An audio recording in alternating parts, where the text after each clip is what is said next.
오늘 귀한 시간에 계시와 축복이라고 하는 제목으로 하나님의 말씀을 나누려고 합니다. 요한계시록은 사도 요한이 기록한 성경 가운데 마지막에 위치하면서 실제로 신구약 66권 가운데도 마지막에 위치하는 책이 요한계시록입니다. 하나님께서 주신 계시를 담은 책인데 사도 요한을 통해서 주셨기 때문에 우리가 그냥 계시록이라고 말하지 않고 요한계시록이다 이렇게 말하는데, 실질적으로 오늘을 사는 여러분과 저가 신구약 66권이 다 하나님의 말씀이지만 대부분이 다 이미 이루어진 그런 진리를 우리가 믿고 있습니다.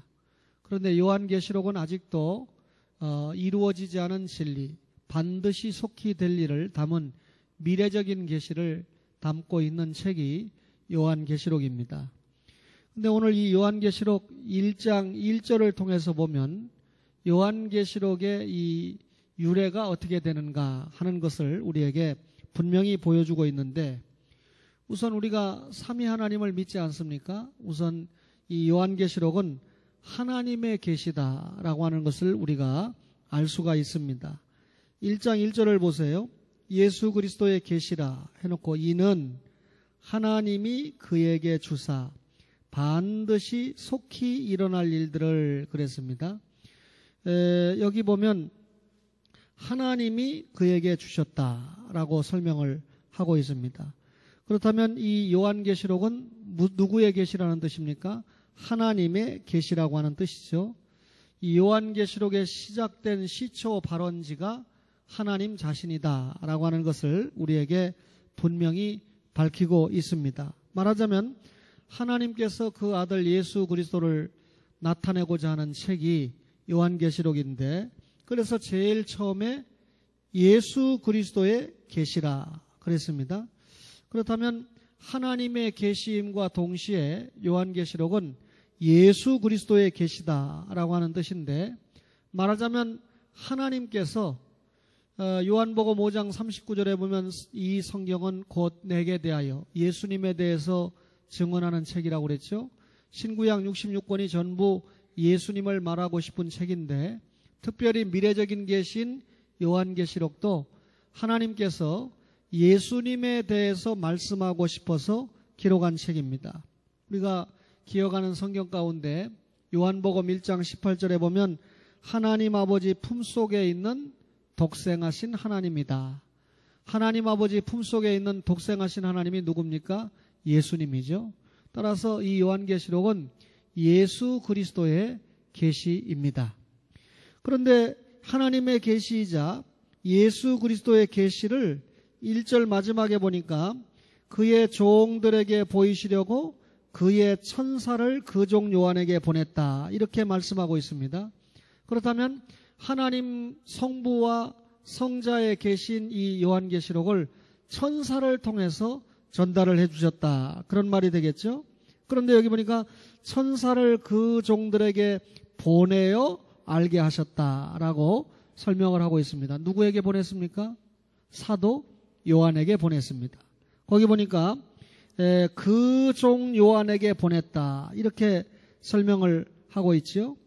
그렇다면 성부와 성자의 계시가 최종적으로 도착한 장소는 사도 요한인데, 여기 보니까 뭐라고 그랬습니까? 그 종들에게 보이시려고 그랬거든요. 여기 그 종들은 누구를 말할까요? 여러분과 저를 말하죠. 예수 믿는 성도들을 말하죠. 그러니까 성부와 성자의 계시가 천사를 통해서 사도 요한에게 도착된 것은 사도 요한을 통해서 기록하는데 그 종들에게 보이시려고, 여러분과 저에게 알려주시려고 이 계시가 사도 요한에게 도착한 것입니다. 그렇다면 최종적으로 이 성경은 종들을 위해서 기록을 했는데, 오늘 여러분과 저가 동일하게 이 계시를 받았다. 다시 말하면 사도 요한이 받았다고 설명을 하지만 실질적으로 그 종들에게 보여주기 위해서 사도 요한에게 주신 말씀이기 때문에 오늘 이 요한계시록의 말씀, 이 시간에 제가 전하고 여러분이 받는 이 말씀, 여러분과 저를 위해서 기록된 하나님과 성자 예수님의 계시인 줄로 믿습니다. 근데 실제로 우리가 보면 신구약 66권은 누가 기록을 했죠? 성령 하나님이 기록하셨죠. 그러니까 성부의 계시요, 성자의 계시요, 성령의 계시가 요한계시록이다라고 하는 것을 우리가 알 수가 있습니다. 그런데 오늘 이 계시가 1장 1절 중에 뭐라고 그랬냐면요. 반드시 속히 일어날 일이다 그랬습니다. 이 계시의 필연성을 여러분과 저에게 설명을 하고 있죠. 반드시, 이 말은 영어로 말하면 must, 그죠? 일어날 수도 있고 안 일어날 수도 있고, 이게 아니고 반드시 일어난다는 거죠. 그러니까 이 요한계시록의 말씀이 우연히 된 말씀이거나 저절로 이루어진 말씀이 아니고 하나님의 뜻에 의한 필연적인 말씀이다 그 말입니다. 거듭 말씀드렸지만 구약 성경은 예수님이 준비된 책이라고 그랬어요. 사복음서는 예수님이 제시된 책이라고 그랬어요. 사도행전과 서신서는 예수님이 전파된 책이라고 그랬습니다. 그럼 마지막 책인 요한계시록은 뭡니까? 예수님 재림한다고 하는 걸 알려주는 책이니까 종말이죠. 반드시 속히 될 일, 반드시 일어날 일, 종말을 기록한 책이 요한계시록이다 그 말입니다. 그렇다면 반드시 일어날 일이라고 하는 말 속에는 이 요한계시록에 기록된 이 말씀이 하나님의 언약 사건이 사실로 이루어질 것이다 라고 하는 것을 우리에게 알려준 것이죠. 우리가 요한계시록을 읽다 보면요, 이 반드시 속히 될 일이라고 하는 말이 여러 번 기록됩니다. 예를 들면 우리 요한계시록 2장 16절 가까이 있으니까 한번 보시겠습니까? 2장 16절에 보면 그러므로 회개하라. 그리하지 아니하면 내가 네게 뭐라고요? 속히 가서 내 입의 검으로 그들과 싸우리라. 우리가 1절에서 반드시 뭐라고요? 속히 일어날 일. 그죠? 여기 속히, 반드시 속히 일어날 일 할 때 속히라고 하는 표현이 요한계시록에만도 여러 구절에 나오고 있습니다. 예를 들면 11장 14절에 보면 둘째 화는 지나갔으나 보라 셋째 화가 속히 이르는도다 그랬습니다. 요한계시록 3장 11절에도 보니까 내가 속히 오리니 그랬습니다. 요한계시록 22장 7절에도 보니까 보라 내가 속히 오리니 그랬습니다. 요한계시록 끝장인 22장 20절에도 보니까 내가 진실로 속히 오리라. 주님이 그렇게 말씀을 하셨습니다. 그렇다면 여러분, 오늘 이 1장 1절에 반드시 속히 될 일이라고 하는 건 무엇을 이야기합니까? 주님의 재림을 이야기하죠. 그럼 주님의 재림은 개인적인 종말이 아니고 우주적인 종말이죠. 그렇다면 개인적인 심판이 아니고 우주적인 심판이죠. 그렇다면 반드시 속히 될 일이라는 건 뭡니까? 우주적인 심판이 곧 이루어진다. 이 땅에서 성을 쌓고 잘 먹고 잘 살고 잘 입으려고 애를 씁니다. 반드시 속히 될 일, 우주적인 종말을 맞이하죠. 어제 우리 이원조 목사님을 신방에서 찾아갔습니다. 어저께 맞죠? 토요일 날? 아니 그저께인가요? 예, 요즘 이래요. 제가 한간만 넘어가면 큰일 나게 생겼어요. 그런데 어쨌든 찾아가는데 우리 이상규 교수님, 또 제 동창, 또 우리 교회 어느 권사님 등등이 이렇게 좀 도움을 줘서 좀 위로가 되도록 했습니다. 근데 제가 찾아가니까 마침 배사모님이 양평으로 이 냉장고를 고치러 가야 된다고 기술자가 오니까 그 냉장고 우리가 준 거거든요. 그래서 고치러 가서 마침 이 목사님하고 아주 가깝게 속에 있는 이야기를 제가 할 수 있었습니다. 목사님, 주님이 불러가시면 그 남은 재산 다 어떻게 할 겁니까? 나중에 큰 문제 되지 않겠습니까? 하니까 처음엔 그것 때문에 많이 고민을 하셨대요. 그러나 지금은 전혀 고민하지 않고 자기 아내에게 다 맡긴다 이렇게 이야기를 하더라고요. 그런데 그게 농부들이 사야 될 땅이기 때문에 매매가 어렵고 또 형제들이 다 포기해서 자기에게 준 거지만 이것을 형제들을 생각해서 자기가 논아주려면 15조각을 내야 되기 때문에 세금으로 다 내고 끝나야 될 사정이기 때문에 형제들도 그걸 알기 때문에 굳이 아픈 동생인 자기에게 그런 그 유산에 대한 이야기를 전혀 하지 않는데 자기가 우리 배사모님을 통해서 알아서 처리가 되도록 그렇게 한다 이렇게 이야기를 하더라고요. 근데 더 중요한 건 자신이 예수님 영접하고 좋은 색깔의 옷을 입고 싶었지만 단 한 번도 자기가 옷을 사 입은 일이 없고 좋은 음식을 먹고 싶었지만 그렇게 살지 않았고 정말 주님을 위해서 열심히 달려왔는데 왜 못된 인간들은 저렇게 잘 먹고 잘 살고 욥의 이야기를 하는 거죠. 이렇게 나는 고통을 당하는가. 암이 지금 온 군데를 다 돌아다녀가지고 삼성병원에서도 찾지 못했는데 군포에 있는 기생병원에서 찾아가지고 통증 치료를 하는데 저보고 그래요. 목사님 언제 주님 앞에 불려가는 것은 아무 문제가 없는데 그때까지 이 통증이 없어지도록 좀 기도를 해달라. 얼마나 통증이 심한지. 마지막 소원이 있다 그러면 자기가 여행도 한번 제대로 못 해봤는데 잠시 통증이 풀려서 하루 이틀이라도 좀 자유로울 수 있으면 제주도를 한번 가봤으면 좋겠다 하는 이야기를 하면서 눈물을 흘려요. 이런 모습을 보면서 제가 정말 사랑하는 분이 제가 만난 지 34년 됐는데 34년 동안 단 한 차례도 나에게 이런 눈물을 보인 적이 없는 목사님이 눈물을 흘리니까 좀 마음이 아팠습니다. 그러면서도 또 저 자신을 돌아보면서 어쩔 수 없이 우리 인생이 가는 길인데 지금은 제가 이 목사님보다 어리고 또 건강하지만 언제 어느 때 무슨 일이 생길지 모르는 것이 우리네 나그네 여롭길 아닙니까?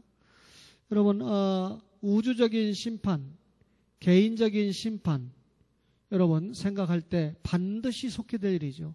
우리 개인적인 종말 맞이합니다. 반드시 속게 될 일이죠. 우주적인 종말 반드시 속게 될 일이죠. 그 반드시 속게 될 일, 이 속에 뭐가 성취된다는 말입니까?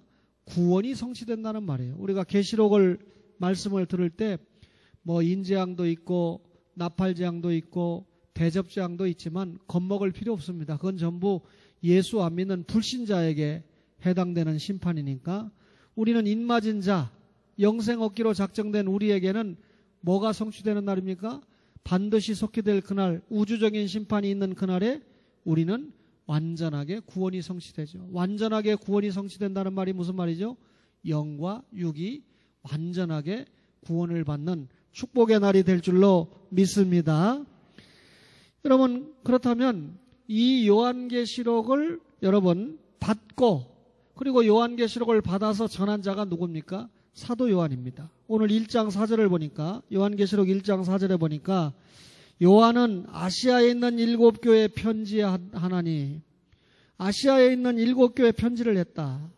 누가 편지했습니까? 요한이. 천사를 통해서 계시가 요한에게 전달됐죠. 요한이라고 하는 뜻이 무슨 뜻입니까? 하나님의 사랑하는 자 이런 뜻이죠. 여러분 사도 요한은 벳세다 사람인데 아버지가 또 어머니가 정확하게 성경에 밝혀져 있습니다. 아버지는 세베대고 어머니는 살로메잖아요. 그리고 그 형은 야고보였죠. 그리고 이 요한은 예수님의 이종 동생이죠. 그래서 서로 이종간이잖아요. 처음에는 이 사도 요한이 세례 요한의 제자였었습니다. 근데 세례 요한이 보라 세상 죄를 지고 가는 하나님의 어린 양이로다. 예수님 지나가는데 그렇게 소리를 지르니까 그 전도를 받아서 예수님의 제자가 된 사람이 사도 요한이에요. 그래서 예수님의 제자가 됐는데 그냥 제자가 된 게 아니라 적어도 예수님의 12제자의 반열에 들어간 사람이 사도 요한입니다. 근데 예수님의 12제자 가운데도 특별히 베드로, 야고보, 요한 세 사람은 이 예수님의 특별한 제자 속에 들어가지 않습니까? 그런데 여러분 이 사도 요한은 예수님이 십자가에 못 박혀 죽는 그 순간에 현장에 있었고 예수님께서 자기의 어머니 마리아를 누구에게 부탁했습니까? 사도 요한에게 부탁을 했습니다. 여러분 이 사도 요한은 베드로와 함께 구시기도 시간에 예루살렘 성전으로 기도하러 가다가 안진뱅이를 고쳤죠. 그것 때문에 어떻게 됐습니까? 사내들인 공에 끌려가서 모진 신문을 받고 고초를 당하지 않았습니까?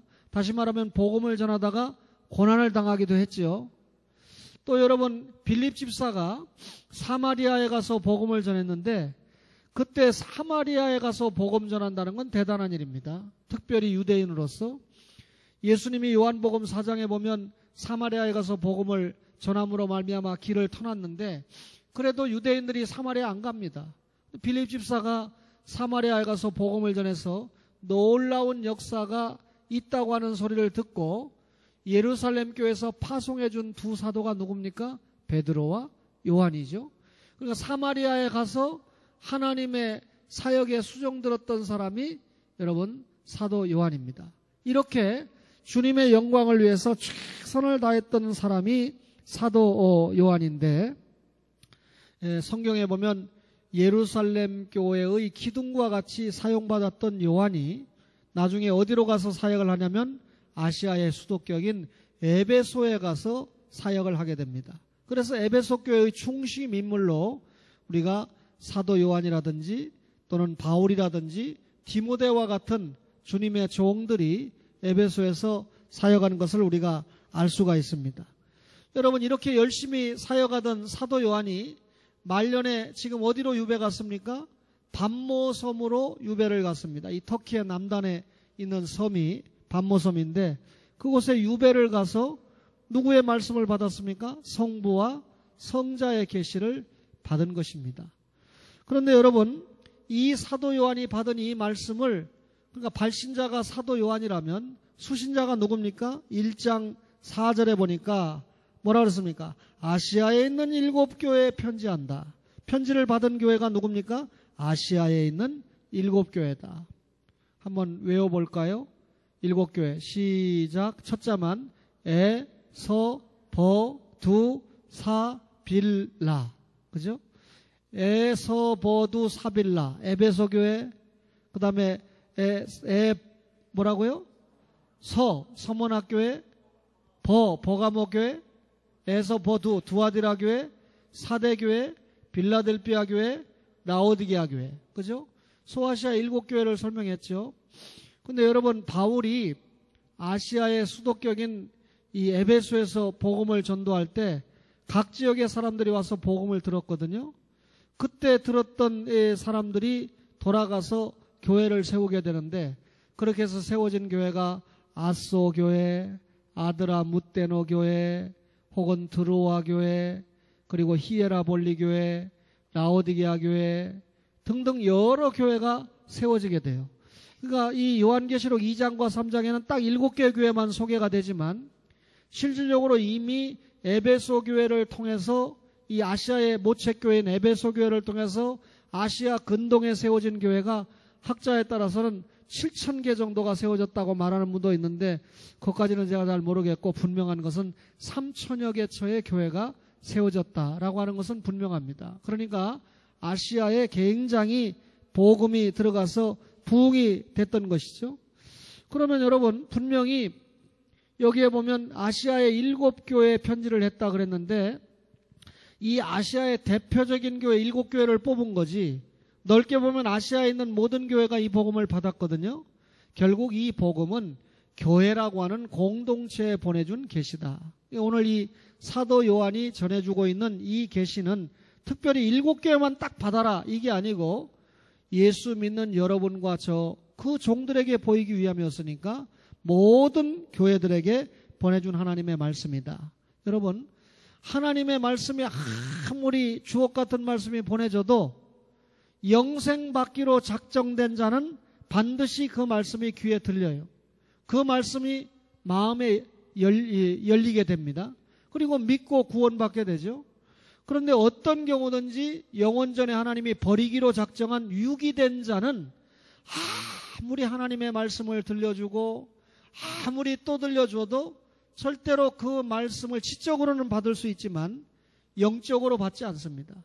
심령의 좌소에 그 말씀을 받을 수가 없지요. 그러니까 유기된 자는 절대로 구원의 진리를 깨달을 수가 없는 것이지요. 여러분, 이렇게 계시의 수신자가 7교회였는데 오늘 설교의 초점 여러분 요한계시록의 수신자들에게 이 계시를 받는 모든 사람들에게 하나님은 축복을 약속했습니다. 여러분 제가 우리 이 선재에게 과자를 주고 용돈을 1,000원 줬다 그러면 복 받았다. 오늘 땡 잡았다. 이렇게 얘기할 수 있지 않겠습니까? 근데 과연 이 사람이 주는 이 정도의 축복이 아니라 성부와 성자와 성령께서 주시는 축복인데 제 말이 아니고요. 자, 우리 1장 4절을 보세요. 1장 4절에 보니까 뭐라고 기록되어 있습니까? 요한은 아시아에 있는 7교회 편지하노니 그 다음에 뭐라 써요? 이제도 계시고 전에도 계셨고 장차 오실리다. 여기 이제도 계시고 전에도 계신 분은 성부 하나님을 이야기하죠. 또 장차 오실 이는 성자 예수님을 이야기하는데 실제로 성부와 성자와 성령 삼위는 세 분이 하나죠. 여러분 그래서 여기 이제도 계시고 전에도 계시고 장차 오실 이는 영원자존하시는 성부 하나님을 설명하고 있습니다. 그러면 영원자존하시는 스스로 계시면서 영원히 계시는 이제도 계시고 전에도 계신 성부 하나님께서 여러분과 저에게 계시를 주셨다. 성부의 축복이거든요. 여러분 성부 하나님께서 여러분과 저에게 계시를 주실 때 지금 이 택자인 여러분과 저가 잘못되라고 계시를 줍니까? 여러분과 저에게 엄청난 축복을 주시기 위한 계시 아니겠어요? 그러니 우리가 계시를 받았다는 것 자체가 엄청난 축복인 줄로 믿습니다. 이 시간에 올라오셔서 윷놀이에서 모 5개 나서 상 받은 것도 축복이지만 하나님의 말씀을 받고 그 말씀 때문에 우리 심령이 뜨거워지는 거 엄청난 축복인 줄로 믿습니다. 성부의 축복이에요. 성부 하나님이 여러분과 저를 영원전에 선택해 주셨어요. 성부 하나님 우리를 창조해 주셨어요. 얼마나 큰 축복입니까? 성자 예수님의 축복입니다. 여러분 1장 5절을 보세요. 또 충성된 증인으로 중요한 말입니다. 여기 충성된 증인이라고 하는 말은 예수님이 선지자다라고 하는 뜻입니다. 뭘 증인했습니까? 예수님이 뭘 증인했습니까? 하나님의 말씀에 대한 증인이거든요. 그러면 하나님 말씀 전하는 사람이 누굽니까? 선지자입니다. 따라서 예수님이 선지자인데 선지자로서의 예수님의 축복이 우리에게 임했다는 말이죠. 1장 5절에 보니까 충성된 증인이다 그랬잖아요. 계시록 3장 14절 보세요. 여러분 계시록 3장 14절에 보니까 라오디게아 교회의 사자에게 편지하라. 그 다음에 뭐라 했어요? 아멘이시오. 그 다음 시작. 충성되고 참된 증인이시오. 여기 보니까 아멘. 충성되고 참된 증인. 하나님의 창조의 근본. 누구를 얘기하는 거예요? 예수님을 얘기하는 거 아닙니까? 그렇다면 충성된 증인이다. 이 말은 여러분 예수님이 선지자인데 선지자의 축복을 가지신 분이 우리에게 찾아오셨다. 그 말입니다. 뿐만 아니라 1장 5절을 보세요. 1장 5절에 보니까 뭐라 그랬습니까? 죽은 자들 가운데에서 먼저 나시고 그랬습니다. 여러분 죽은 자들 가운데서 먼저 나셨다. 여러분과 저를 위해서 예수님이 어디에서 죽으셨죠? 갈보리 언덕에서 십자가를 지고 죽으셨죠? 거기에서 부활하셨잖아요. 나셨다. 이 말은 부활하셨다는 말이죠. 그럼 예수님이 갈보리 언덕에서 죽으셨다라고 하는 말은 제물 되셨다는 말이잖아요. 그러면 신이 제물이 되시는 대제사장이신 예수님이잖아요. 근데 그분이 부활 승천했습니다. 지금 하나님 보좌 우편에서 여러분과 저를 위해서 뭐하고 계십니까? 기도하고 계십니다. 그렇다면 역시 제사장 사명을 감당하시는 예수님이죠. 십자가에 죽으신 대제사장. 지금도 우리를 위해서 기도하시는 대제사장이신 예수님의 축복입니다. 어떤 예수님의 축복입니까? 왕으로서의 예수님 축복이에요. 1장 5절을 보세요. 그냥 넘기시지 말고 땅의 임금들의 머리가 되신 예수 그리스도로 말미암아 땅의 임금들의 머리가 된다. 땅의 임금이면 굉장히 높잖아요. 그죠? 그 임금들의 머리가 된다는 말이 무슨 말입니까? 예수님이 그 임금들 중에 왕, 다시 말하면 만왕의 왕, 만주의 주시다. 그 말입니다. 예수님이 죽음을 이겼죠. 그 다음에 예수님이 부활하셨죠. 그리고 지금도 세세토록 살아계시는 예수님 아닙니까? 하늘 보좌에서 여러분과 저를 위해서 기도하시는 분 아닙니까? 그렇다면 여러분, 어떤 성자입니까? 선지자요? 제사장이요? 왕이신 예수님께서 여러분과 저를 축복하시는 줄로 믿습니다. 여러분, 그러면 그 예수님으로 말미암아 1장 5절에 뭐라 그랬어요? 은혜와 평강이 너희에게 있기를 원하노라 그랬습니다. 은혜가 뭡니까? 값없이 주어진 구원이죠. 제가 열심히 노력하고 여러분과 저가 똑똑해서 구원을 받았다고 그러면 은혜가 아니죠. 우리의 공로와 아무 관계없이 은혜로 주신 선물이 구원이에요. 그리고 우리에게 찾아온 구원의 결과 찾아온 하나님과의 화목, 사람과의 화목, 물질과의 화목이 뭡니까? 평안이죠. 그러니까 은혜가 없이는 평안이 올 수가 없어요. 은혜가 없이 오는 평안은 가짜입니다. 구원 없이 오는 평안은 가짜란 말이죠. 그런데 성부와 성자께서 여러분과 저에게 이런 은혜와 평강을 허락을 하셨는데 요한계시록을 받는 이 소아시아 7교회, 다시 말하면 예수 믿는 모든 성도들은 성부와 성자의 축복을 받았다. 그 말입니다. 여러분과 저가 성부 하나님이 우리를 영원전에 선택했죠.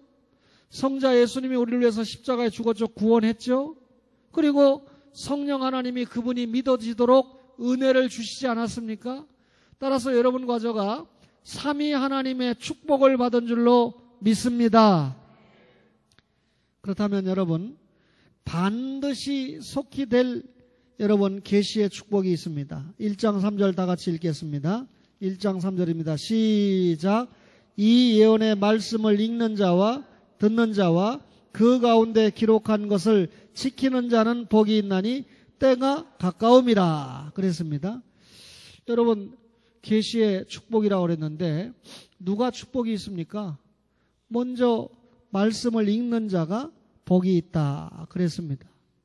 여러분, 성경이 분명히 말씀을 읽고 그 다음에 듣고 그 다음에 지키는 자가 복이 있다 그랬는데 여러분, 말씀을 지키려면 말씀을 알아야 되잖아요. 말씀을 모르는데 어떻게 지켜요?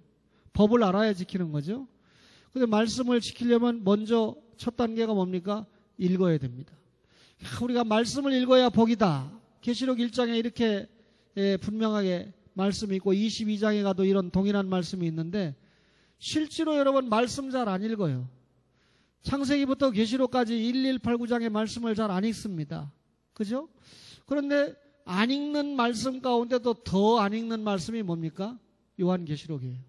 어렵다고 생각하고 안 읽잖아요. 근데 오늘 분명히 이 말씀을 읽어야 복이 있다고 그랬거든요. 그러니까 우리가 개인적으로 말씀을 많이 읽어야죠. 또 가족적으로 말씀을 많이 읽어야 되죠. 제가 여러분들에게 가급적이면 예배 시간을 지켜주고 우리 주일날도 오전 예배 끝나면 또 사이에 식사하고 또 모임이 있고 오후 예배 금방 시작되니까 가급적 일찍 끝냅니다만 어떤 데는 성경 본문을 좀 길게 잡은 성경 본문이 있어요. 그래도 핵심적인 본문만 가급적이 읽고 마치지 않고 가급적이면 전체를 다 교독하려고 한다든지 또 예배 시간에 시편을 교독한다든지 하는 것은 어떻게 하든지 여러분과 저가 하나님의 말씀을 더 읽고 깨닫고 새기려고 하는데 목적이 있죠. 그래서 여러분 어떻게 하든지 공적으로 성경을 읽게 하려고 애를 쓰는데 우리가 가족적으로도 성경을 읽어야 되고 또 공적으로도 성경을 열심히 읽어야 됩니다. 우리나라의 길선주 목사님이라고 하는 귀한 분이 있는데 이 요한계시록을 만독을 했다고 그래요. 그러니까 얼마나 성경을 많이 읽으신 분입니까?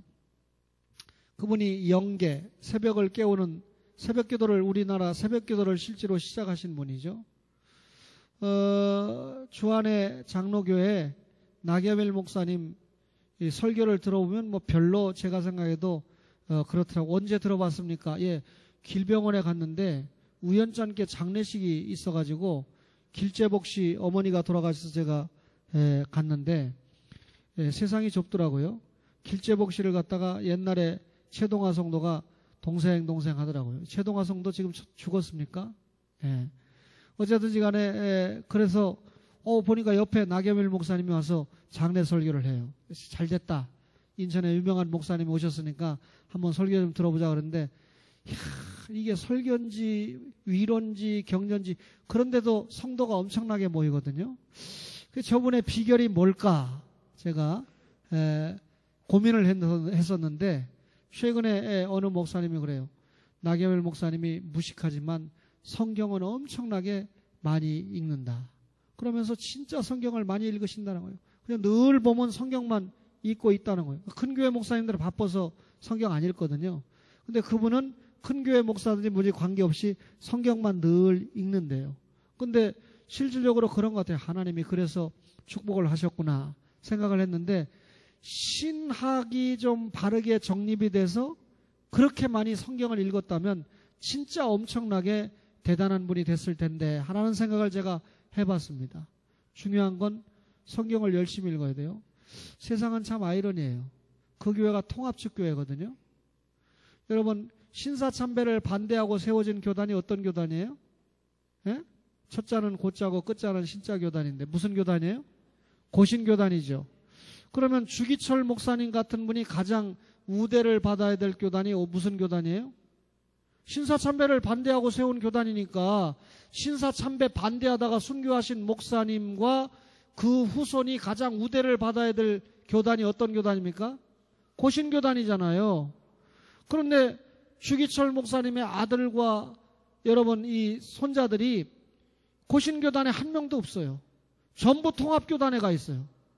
그러니까 초창기에 고신교단이 주기철 목사님 아들이나 손양원 목사님 이 아들이나 딸, 손동신 이런 딸이나 보면 좀 우대 좀 해주고 야 너희 아버지가 순교를 하셨네 참 고생했다 너희들이 잘 돼야 된다 하고 좀 품어주면 얼마나 좋아. 야 인마 순교를 했으면 니네 아버지가 했지 건방지게 조용히 안 해? 좀 조용히 안 있어? 이렇게 하니까 고신이 아니고 전부 통합에 간 거 아니에요. 통합은 신사참배 했습니까 안 했습니까? 신사참배 1등으로 한 교단 아니에요. 거기에 주광조 장로님이 영락교회 장로님이었고 또 그 아들이 주한장로교회 담임 목사로 청빙을 받았어요. 그러니까 할아버지의 순교의 덕으로 손자가 주안의 가장 큰 교회, 인천의 가장 큰 교회 목사로 부임을 했잖아요. 근데 그 통합교단이거든요. 이게 참 역사가 아이러니지 않아요? 정말 진리를 사수하는 분들이 사랑이 있어야 되는데 진리는 추구한다면 사랑은 없는 거예요. 정죄만 하는 거예요. 그러니까 여러분 이 고신교단이 대한민국에서 가장 중요한 교단이라고 하면서도 뻗어가거나 확장을 못했죠. 옛날 고신은 그랬지만 요즘 고신은 신재설이가 많이 바꾸고 있기 때문에 그래도 사랑이 많은 그런 교회로 바뀌어가는 줄로 믿습니다. 얼마나 사랑이 많아요. 그죠? 송구영신 예배 전에 안수 집사님이 네 박자 속에 하고 한 번 딱 뽑아도 내가 아무 말도 안 하잖아. 옛날 같으면 7이요 7이.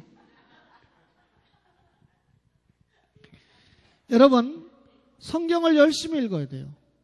성경을 많이 읽으신 분 가운데 박윤선 목사님이 계시잖아요. 박윤선 목사님이 미국으로 배 타고 가는데 그때는 비행기 없으니까 배 타고 가시는데 배 타고 가는 동안에 내내 요한계시록을 읽으면서 외웠다는 거 아닙니까? 지난번에 설명 들으셨죠? 그래서 미국에 딱 도착했는데 16장까지 외웠단 말이에요.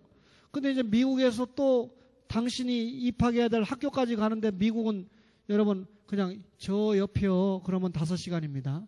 이원정 목사님한테도 이병원에 어떻게 왔습니까? 그러니까 미국에 있는 조카 한 박사가 소개해줘서 왔습니다. 한 박사가 지금 필라델피아 사나요? 무슨 교회 나가나요? 그러니까 이주영 선교사님 교회 나갑니다. 그래서 거기서 그 필라델피아가 뭐는가 하니까 이거 한 2시간은 그냥 옆에라고 하는 거라고. 미국은 그래요. 가보니까.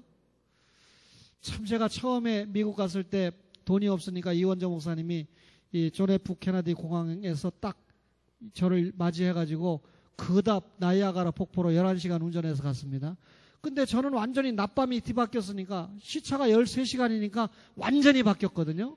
그러니까 뭐 나는 아무리 젊다고 해도 국제면허증은 가지고 갔지만 뭐 어떻게 뭐 구경을 하는 건지 뭐 졸려가지고 어떻게 할 수가 없어요. 시차가 바뀌었으니까. 그런데 이 11시간씩이나 운전을 해서 나이아가라 폭포까지 데려다 줬던 분이 이원조 목사님인데 지금은 화장실 가기가 힘들다고 할 정도니까 참 엊그제 같은데 이렇게 세월이 가고 인생이라는 게 이렇구나 하는 생각을 해봐요. 박윤선 목사님 미국에 내려가지고 학교까지 가는데 또 버스로 이동하고 하는데 거기서 백화태 구경 좀 하시지. 거기서 나머지 또 16장부터 22장까지 또 외우는 거예요. 그래서 요한계시록을 줄줄 외우시는 분이 박윤선 목사님이라고 하잖아요. 박병식 목사님은 로마서를 줄줄 외우셔요. 보면 늘 앉아서 로마서를 외우십니다. 여러분 어쨌든 성경을 많이 읽어야 축복이라는 거죠. 여러분들이 성경을 읽고 있는 그 시간이 복된 시간인 줄로 믿습니다. 여러분들이 막 윷놀이하고 어떤 할머니가 모를 5개 치고 난리가 났는데 저는 안에서 계시록 읽고 있었어요. 왜냐하면 1월 6일 7일 날 요한계시록을 또 강의해야 되는데 어떤 학생이 제가 한 요한계시록 강의를 요즘 뭐 휴대폰이 있으니까 다 녹음해가지고 그걸 들으면서 은혜가 돼가지고 10만 원 성경금을 보냈다는 거예요. 그러니까 이번에 요한계시록을 더 은혜롭게 하면 20만 원이 오겠구나 생각하니까 제가 열심히 계시록을 또 봐야 되겠다 싶어서 여러분들 올 때 제가 사실 1장부터 7장까지 읽었어요. 7장까지 읽으면서 또 어떤 것이 참 은혜로운 말씀이고 어떤 말씀을 좀 전해야 되겠구나 하는 것을 제가 생각을 했습니다. 성경을 자꾸 읽어야 돼요. 어떤 교회가요 2만 명 모이는 교회가 있었대요. 목사님이 얼마나 훌륭합니까? 개척해가지고 2만 명씩이나 모이니까. 근데 그 목사님 집에 권사님이 식모라고 하면 좀 이상하고 집에 일을 도와주는 그런 일을 했어요. 근데 그 식모 권사님이 최근에 고변을 하기를 내가 6년 동안 이 목사님 집에서 식모살이를 했는데 목사님이 6년 동안 성경을 보는 것을 단 한 번도 못 봤다. 그리고 밥을 먹을 때 식기도를 하는 것을 내가 단 한 번도 본 적이 없다. 좀 제가 놀란 일이 있습니다. 지금도 이 권사님이 거짓말하는 게 아닐까라고 생각이 되지만 나타난 결과를 보면 틀림없을 것 같아요. 예수 믿는 사람이 아닌데 성경을 읽을 필요가 없죠. 그러면 어떻게 그렇게 설교를 잘할 수 있을까요? 배운 게 그것뿐이니까. 그분이 만약에 순복음에서 배웠다면 아주 세계에 날랐을 거예요. 근데 고려신학교에서 공부를 했으니까 모든 교수들에게 개혁주의 성경 말씀을 배웠을 거 아니에요? 머리는 좋은 사람이니까 그거 가지고 미쳐내가지고 해먹는 거죠. 여러분 그러지 말고 여러분 과저가 구원받은 영혼 이 심령을 가지고 신구약 66권 성경을 자꾸 잘 읽는 그런 축복이 있기를 주의 이름으로 축원합니다.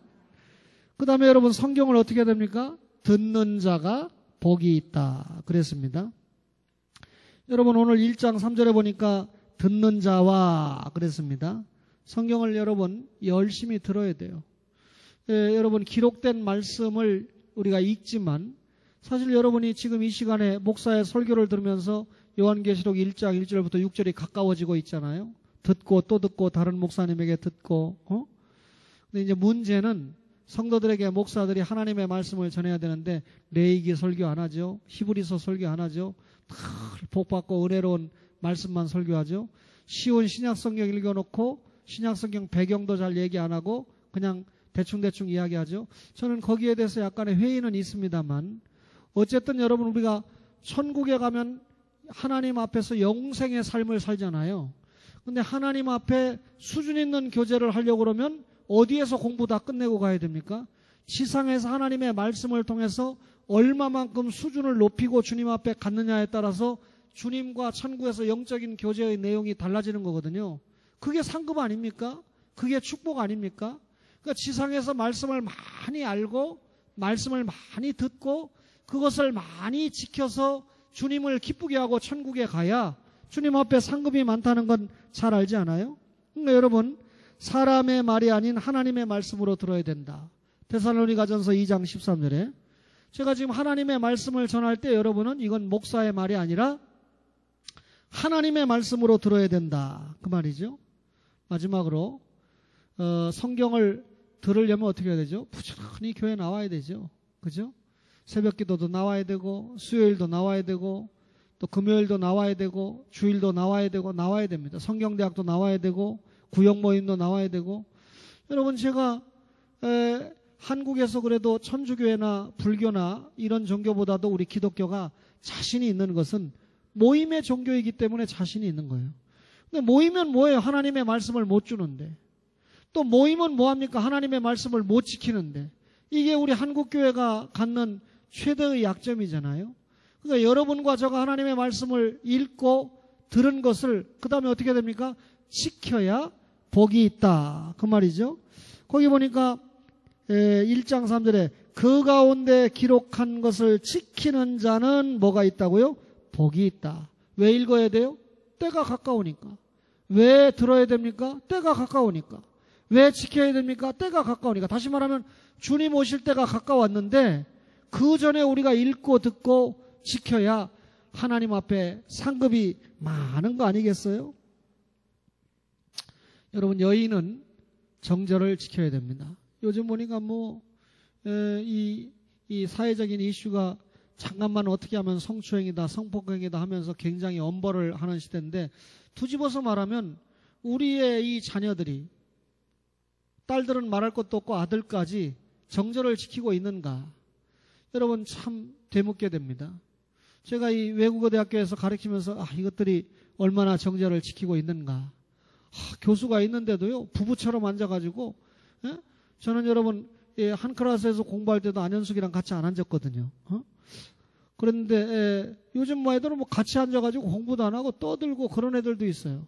근데 보면 내가 오직하면 출석부에다 체크해놨다니까요. 너는 동점자 처리해서 반드시 깎는다 내가.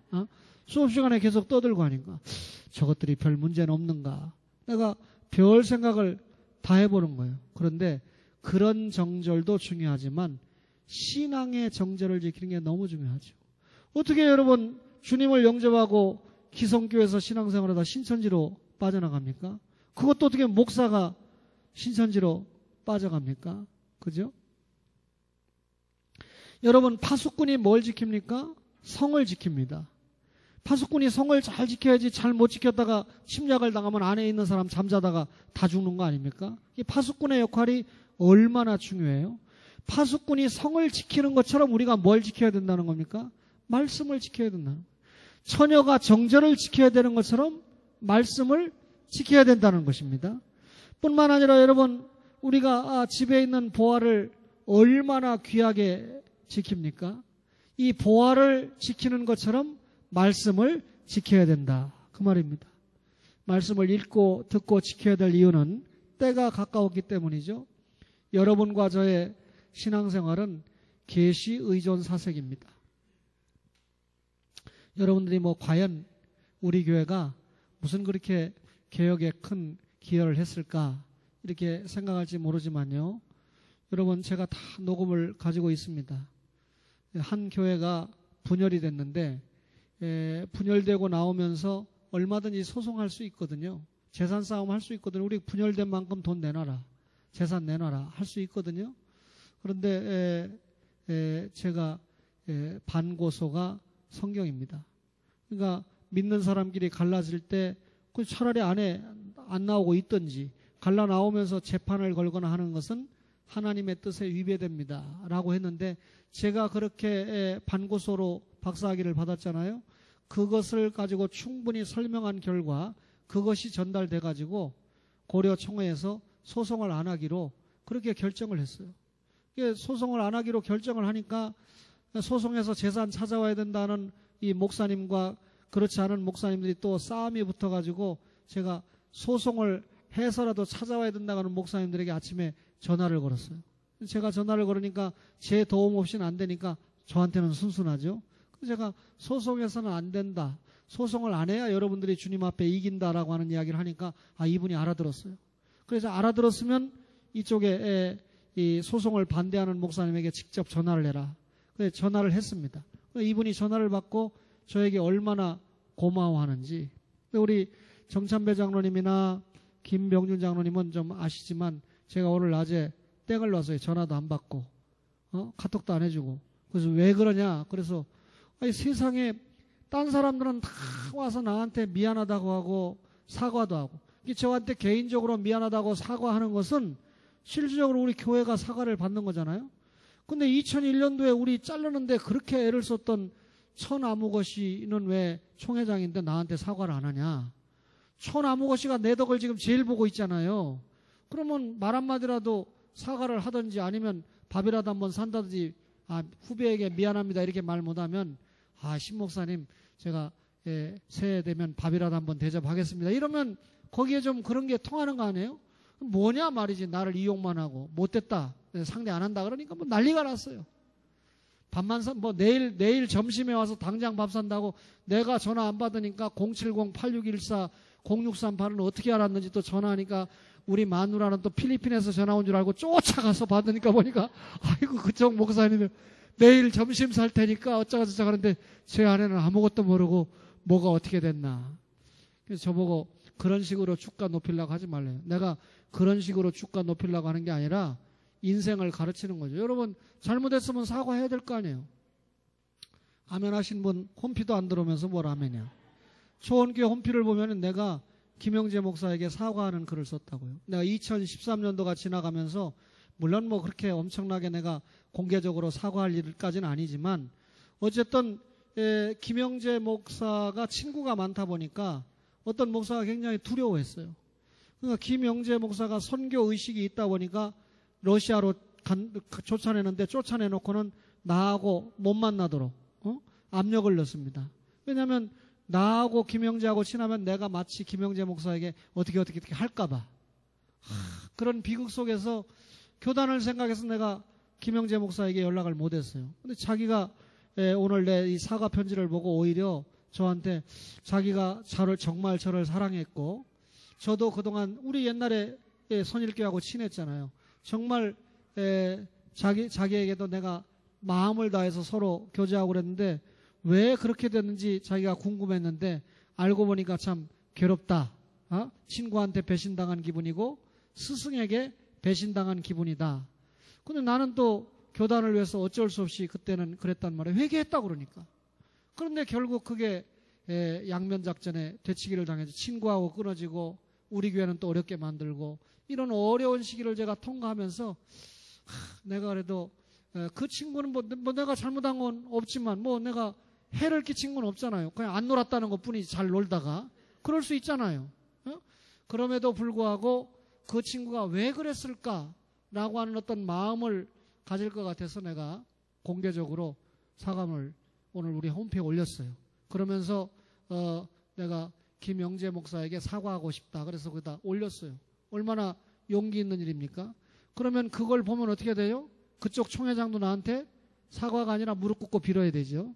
그런데 아직까지 총회장은 소식이 없어요. 딴 사람들은 다 미안하다, 잘못했다 이렇게 이야기를 하고 또 뭐 증거를 안 남기려면 소용없잖아요. 근데 전화 걸으면 다 녹음하죠. 그 다음에 카톡으로 이렇게 오면 전부 근거가 남잖아요. 문자 와도 근거가 남죠. 제가 지금 수두룩하게 지금 가지고 있어요. 여러분 잘못한 거 있으면 용서를 구해야 돼요. 이해를 구해야 돼요. 말씀을 읽고 듣고 그 가운데 기록하는 것을 지키는 자가 복이 있습니다. 2014년도를 지금 맞이하고 있습니다. 이제 2013년은 지금 12시입니다. 영원히 돌아오지 못합니다. 2014년도에는 하나님의 말씀을 읽고 하나님의 말씀을 듣고 그 가운데 기록한 것을 지키는 것에서 하나님의 축복을 마음껏 받아 누리는 초원의 모든 가족들이 되시기를 주님의 이름으로 축원합니다.